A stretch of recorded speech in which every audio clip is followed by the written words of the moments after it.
Bakit nga ba ako nagkaroon ng 6 days restrictions? Ay, nakakasad. Ayan, guys. So, sa iba po dito na aking follower, na mga new follower, ayan nga po yung sinasabi ko po sa inyo, palagi na mag-iingat po tayo sa ating mga ginagawa dito sa social media. Kasi akala po natin na yung mga ginagawa natin ay okay lang, pero nasusobrahan na pala tayo. Kagaya ko, excited kasi ako, guys, kasi magsa 16k followers na tayo, kaya marami ang nag-support sa akin. Gusto ko din sana yung kadahilanan ko pong i-support back. Ayan, pindot lang po ako ng pindot at ngayon po ay restricted ang aking account ng 6 days. Yes, hindi po kayo nagkakamali sa nadinig nyo.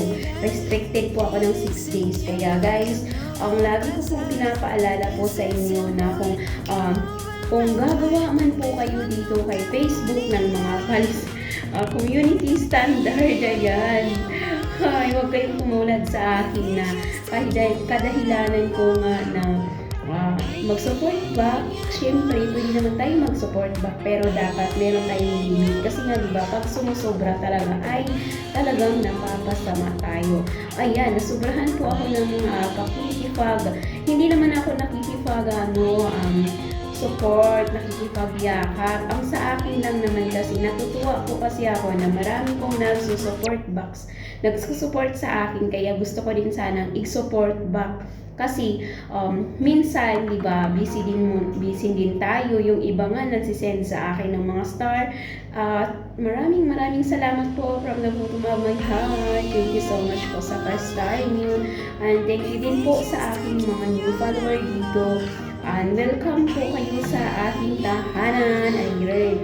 Guys, lagi ko pong pinapaalala sa inyo na magdahan-dahan at mag-iingat po tayo sa ating mga ginagawa. Kasi syempre minsan akala natin na ang ating ginagawa ay okay lang, pero napapasobra na pala tayo.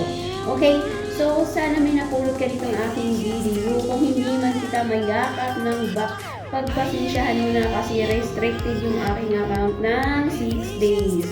Ayan. So, bakit nga ba tayo nagkakaroon ng restricted, guys? Yan na nga ang lagi ko pong sinasabi na nagkakaroon tayo ng restricted dahil nasusobrahan na yung mga ginagawa natin.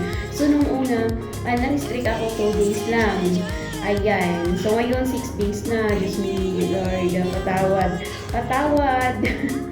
Ay, sana iingatan ko na talaga yung aking account, lalo na kung monetize ka na, mag-iingat ka.